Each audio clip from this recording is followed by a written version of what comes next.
సహోదరులారా, ఒక దేశానికి ఒక వ్యక్తి అధ్యక్షుడిగా మారతాడు. ఆ వ్యక్తి అడ్డదారినే వస్తాడు. అంత మంచోడేం కాదు. అడ్డదారులతోనే అధ్యక్షుడిగా మారతాడు. ఇక అతని యొక్క పరిపాలనలో దేశం చాలా అరాచకం అయిపోతుంటుంది. ఆ అధ్యక్షుడికి సంబంధించినటువంటి ఒక బంధువు ఒక ఊరిలో ఊరి పెద్దగా ఉంటాడు. అతను చాలా మరి సౌమ్యుడిగా ఉంటుంటాడు. ఈ అధ్యక్షుడి యొక్క బంధువులందరూ రకరకాలుగా వారి వారి సంపాదన సంపాదించుకుంటూ అడ్డదిడ్డంగా వాళ్ళు కూడా బాగా డబ్బులు సంపాదిస్తూ ఉంటారు. ఒక అతను మాత్రం చాలా సౌమ్యంగా ఉంటూ ఏమాత్రం అట్లా వాళ్ళతో సంబంధం లేకుండా అట్లా ఉంటాడు. అయితే ఆ సమయాల్లో అట్లా జరుగుతూ ఉండగా ఆ దేశాధ్యక్షుడు చాలా సంపాదిస్తాడు. అతని పేరు చెప్పుకొని అతని బంధువులు చాలా సంపాదిస్తారు. ఉన్నట్టుండి సైనికులు అతని మీద తిరుగుబాటు చేస్తారు. ఆ తిరుగుబాటుని బట్టి అతను చాలా ఇబ్బంది పడి చివరికి సైనికులు పాలైపోతాడు. సైనికులు అతన్ని అరెస్ట్ చేసి అతనితో పాటు అతని బంధువుల్ని వీళ్ళందరినీ పట్టేసుకుంటుంటారు. ఎక్కడెక్కడ ఎవరెవరి దగ్గర అయితే ఎవరెవరి బంధువులు అయితే ఇతను ఉన్నారో వాళ్ళందరినీ కంట్రోల్ తీసుకుంటూ ఉంటారు. ఆ వంతు ప్రకారం ఈ ఊరు పెద్ద దగ్గర కూడా సైనికులు వస్తారు. కానీ ఆ ఊరి వాళ్ళు ఆ సైనికులకి అడ్డం పడి ఇతను అలాంటి వాడు కాదు, ఇతని పద్ధతి వేరు అని ఇతన్ని అరెస్ట్ చేయనవరు, ఇతని మీదకి ఎవరిని రానవరు. మిగిలిన వాళ్ళందరినీ సైనికులు చంపేస్తారు. ఇతను మాత్రం బతుకుతాడు. నీతి అదే. గర్వం ఎప్పటికీ మంచిది కాదు. ఏముందిలే మనకు సాగుతుంది కదా అని అతను వాళ్ళందరూ చేసిన పనులన్నిటికీ ఒకరోజు మూల్యం చెల్లించాల్సి వచ్చింది. మనం అంతే. మన విధానాల్లోనూ మన పద్ధతుల్లోనూ మార్పులు చేసుకోకపోతే మనం చాలా ఇబ్బంది పడతాం. మనం అట్లా ఇబ్బంది పడకూడదని, మన మనసు అట్లా ఉండకూడదని హృదయ గర్వాన్ని మనకు దూరం చేసి మనకి దగ్గరగా నడటానికి ఇష్టపడిన మన దేవుడు, మన ప్రభు, రక్షకుడైన యేసుక్రీస్తు వారి యొక్క ఘననామందు తండ్రి అయిన దేవునికి స్తుతులు, స్తోత్రాలు, వందనాలు, కృతజ్ఞతాస్తుతులు చెల్లిస్తున్నాను. ఆయన ఘనమైన నామాన్ని బట్టి భూమి మీద విస్తరిస్తూ వర్ధిల్లుతున్న మీకు కూడా క్రీస్తు వారి పుణ్యనామంలో శుభములు, వందనములు తెలియజేసుకుంటున్నాను. సహోదరులారా, స్నేహితులారా, మీరందరూ క్షేమంగా ఉన్నారు కదా? మరొక రోజు మీతో కలిసి దేవుని వాక్యం ధ్యానం చేయటానికి ప్రభు మనకిచ్చిన కృపను బట్టి ప్రభునందు ఆనందిస్తూ స్తుతిస్తూ నేటి వాక్య ధ్యానాన్ని సామెతల గ్రంథము 16వ అధ్యాయం 19వ వాక్యం నుండి ధ్యానం చేస్తాం. సామెతలు 16:19. గర్విష్ఠులతో దోపుడు సొమ్ము పంచుకొనుట కంటే దీన మనస్సు కలిగి దీనులతో పొత్తు చేయుట మేలు. మరొకసారి చదువుతా. గర్విష్ఠులతో దోపుడు సొమ్ము పంచుకొనుట కంటే దీన మనస్సు కలిగి దీనులతో పొత్తు చేయుట మేలు. సహోదరులారా, ఈ అంశం మీ అందరికీ బాగా తెలిసిందే. మనము గర్వంగా ఉండకూడదు అనేది చాలాసార్లు బైబిల్లో రిపీటెడ్గా మాట్లాడుతూ వస్తాడు దేవుడు. ఈ సామెతల గ్రంథంలోనే గర్వము, అహంకార దృష్టి, వీటి వల్ల వచ్చే ప్రయోజనాలు, నష్టాలు, ప్రయోజనం ఏముండదు, ఇంకా నష్టమే. బహళ కొద్ది కాలం ఏమన్నా క్షేమం ఉంటుందేమో, కొద్ది కాలం ఏమన్నా సంతోషం ఉంటుందేమో, 4 రోజులు బడాయి సాగుద్దేమో, కానీ తర్వాత దాని అంతం చాలా డిఫరెంట్గా ఉంటుంది. వాక్యం ఎప్పటికీ కరెక్టే. నోరేసుకొని పడిపోవటం, గదవాయించి పనులు జరిగించుకుంటాం, గర్వంతో ఇష్టం వచ్చినట్లు ప్రవర్తించడం హానికరం. 4 రోజులు సుఖపడతావు, డెఫినెట్గా సుఖపడతావు. ఆ పిమ్మట చాలా వర్ణనాతీతంగా ఉంటుంది మన పని. ఎవరైనా సరే చూడండి, గర్వంతో వెళ్ళిన వాళ్ళు ఎవరో కూడా వర్ధిల్లినట్లు గ్రంథంలో ఎక్కడ చెప్పబడ్డ. చాలా గర్వం చాలామంది మనుషుల్ని మనం గ్రంథంలో గమనించవచ్చు. నాబాలు ఒక మోటువాడు, గర్వం అతనికి. ఏదో తన గోత్రపు వాళ్ళు తన గోత్రికుడు పండగలో వచ్చి ఏదన్నా ఉంటే కొంచెం మేలు చెయ్యి అని సేవకులను పంపిస్తాడు. వాళ్ళు ఈ నాబాల్ మందల్ని చాలా కాస్తారు అడవిలో ఉండగా దావీదు. కానీ అతను దావీదు ఎవడో అలా ఓనర్ దగ్గర నుంచి పారిపోయిన వాళ్ళు బోడు మంది ఉన్నారు, ఓనర్ని ఎగ్గొట్టిపోయిన వాళ్ళు అట్లా మాట్లాడతాడు. దావీదు అతన్ని ఏం చేయడు, దేవుడు అతన్ని చేస్తాడు. మీరు కాండి చదవండి. దావీదు చంపడానికి బయలుదేరతాడు, కానీ దావీదు ఆగిన దేవుడు ఆగలేదు. కాబట్టి గర్వం అనేది ఎప్పటికీ మనకి చాలా చాలా ప్రమాదకరమైంది. గర్వం ఎప్పటికీ ప్రమాదకరమైంది. దీన మనసు కలిగి ఉండటం చాలా మంచిది. దీన మనసు అంత త్వరగా మన దగ్గరికి వస్తుందంటారా? దీన మనసు ఎప్పుడు వస్తుంది, ఎలా వస్తుంది అంటే, దీన మనసు మనకు ఎక్కడ లభ్యం అవుద్ది అంటే యేసుక్రీస్తు దగ్గరే. ఎప్పుడు నేను మీతో చెప్తూనే ఉంటాను. మత్తయి సువార్త 11:29. నేను సాత్వికుడును దీన మనసు గలవాడను. అక్కడితో ఆ వాక్యం ఆగిపోయినట్లయితే నేను కొంచెం ఆలోచనలో పడేవాడినేమో. ఆ వాక్యాన్ని సర్వసృష్టికర్త సర్వోన్నతుడైన దేవుడు మన ప్రభు మనల్ని ప్రేమించి మనల్ని ఇంకొంచెం ముందుకు తీసుకెళ్తాకంటాడు, నేను సాత్వికుడిని దీన మనసు గలవాడిని. నా యొద్దకు వచ్చి మీ మీద నా కాడి ఎత్తుకొని నేర్చుకోండి అంటాడు. డైరెక్ట్గా మనతో ఏం మాట్లాడతానంటే, నా దగ్గరికి వచ్చిన నేను టీచ్ చేస్తానని చెప్తున్నాడు ఆయన. ఆయన మనకి టీచ్ చేస్తాడు. ఆ టీచింగ్ చాలా బ్యూటిఫుల్గా ఉంటుంది. అది మనం వినం, నేర్చుకోం. వేరే వేరే ట్రిక్కులు, వేరే వేరే కిటుకులు అవైతే బాగా నేర్చుకుంటాం. అవి చాలా ఇదిగా ఉంటాయి, మనకి రుచిగా ఉంటాయి. సత్యం మనకి చేదుగా ఉంటుంది.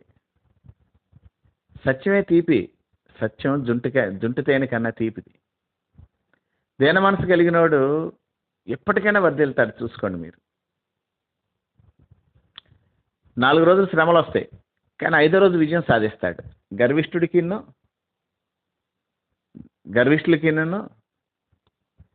దీన మనసులు గల వాళ్ళకి తేడా ఇదే.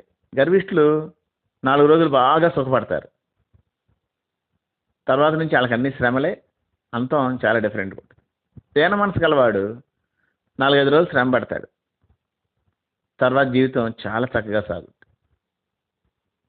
ఎందుకనో కానీ యెషయా గ్రంథంలో 57:15 అంటాడు, నేను మహాగణుడు మహోన్నతుడిని పరిశుద్ధుడు అంటే ఆయన చెప్పట్లేదు, కానీ సహజంగా ఇక్కడ మాట్లాడతా.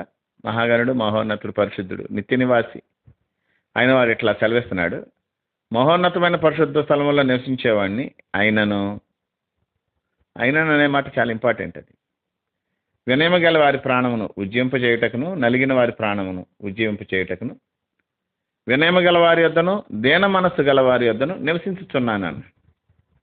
ఆయన సింహాసనం చాలా ఉన్నతమైంది, మహోన్నతమైంది. ఆయనే అసలు మహోన్నతుడు. ఉన్నతమైన పరిశుద్ధ స్థలాల్లో నివసిస్తాడు. అంటే ఆయనకి సూటబుల్ ఏంటి అంటే, ఆయన ఉండటానికి సూటబుల్ ప్రదేశాలు ఏంటంటే మహోన్నతమైన పరిశుద్ధ స్థలం ఆయనకి యొక్క హ్యాబిటేషన్, ఆయన నివాస స్థలంగా ఉంటుంది.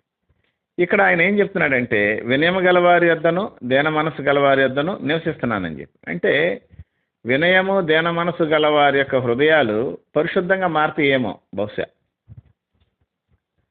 ఎందుకంటే యెహోవా యందు భయభక్తులు కలిగి ఉండుట వినయమునకు ప్రతిఫలము అని ఉంటుంది.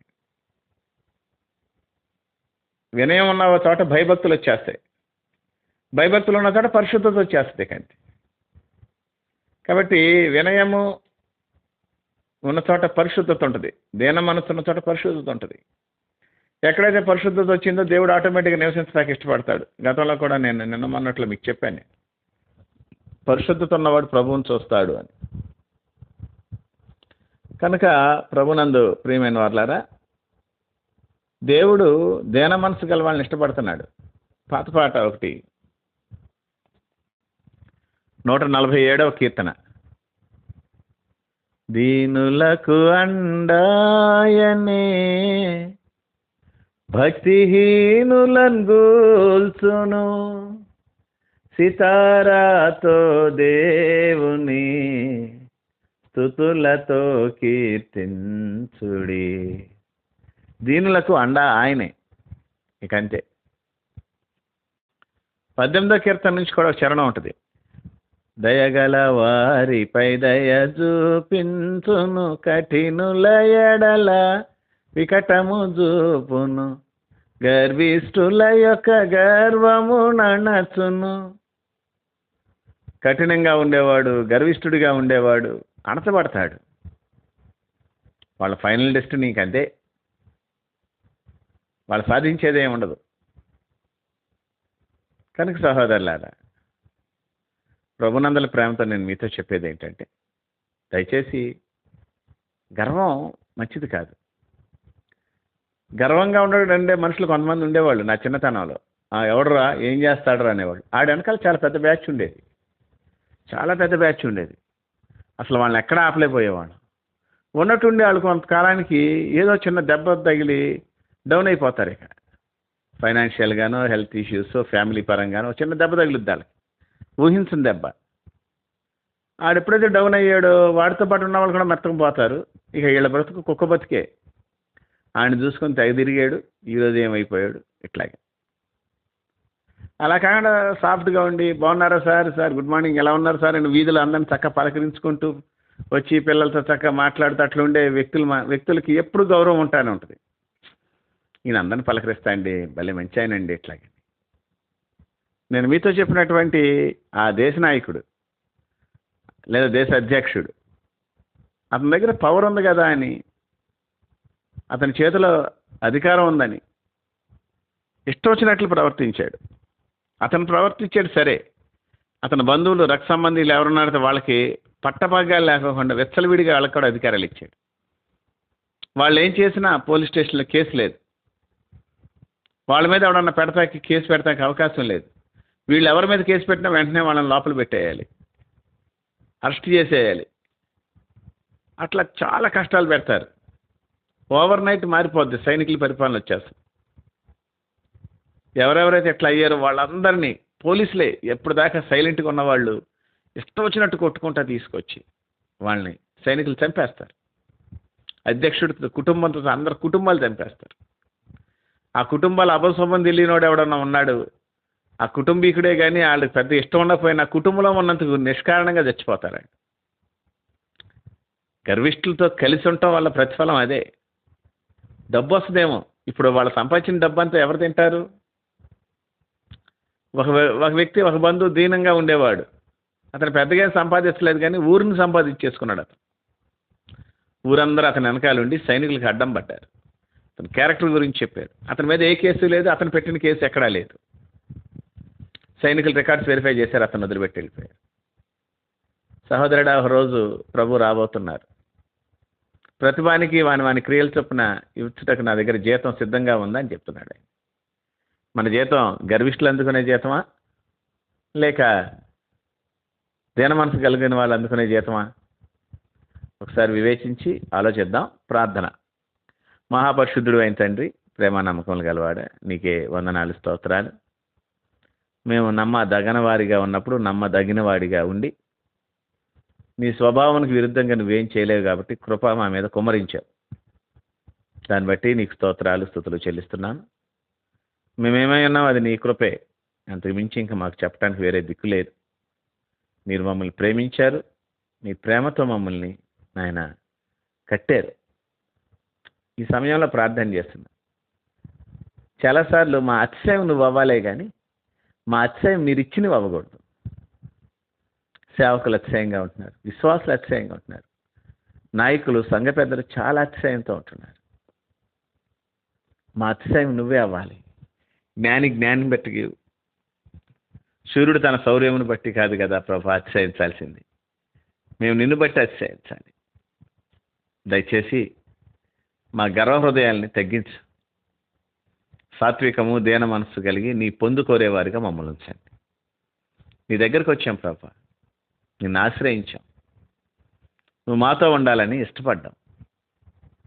మా ఎక్కడైనా మా హృదయాల్లో మా టాలెంట్స్ని బట్టో, మా కులాలను బట్టో, మా యొక్క పరిస్థితులను బట్టో, ఆస్తులను బట్టో, మా స్థితిగతులను బట్టో ఎక్కడైనా ఉంటే దయచేసి మమ్మల్ని క్షమించమని అటు ఉన్న స్థితికి మమ్మల్ని అప్పగించుకుంటూ ఘనత, మహిమ, ప్రభావములు యుగయుగములు మీకు ఆరోపిస్తూ మా ప్రభువును రక్షకుడైన యేసుక్రీస్తు వారి పుణ్యనామమున కృతజ్ఞతాస్తుతులు చెల్లించి వేడి బ్రతిమాలుకొంచున్నాము తండ్రి. Amen, amen, amen.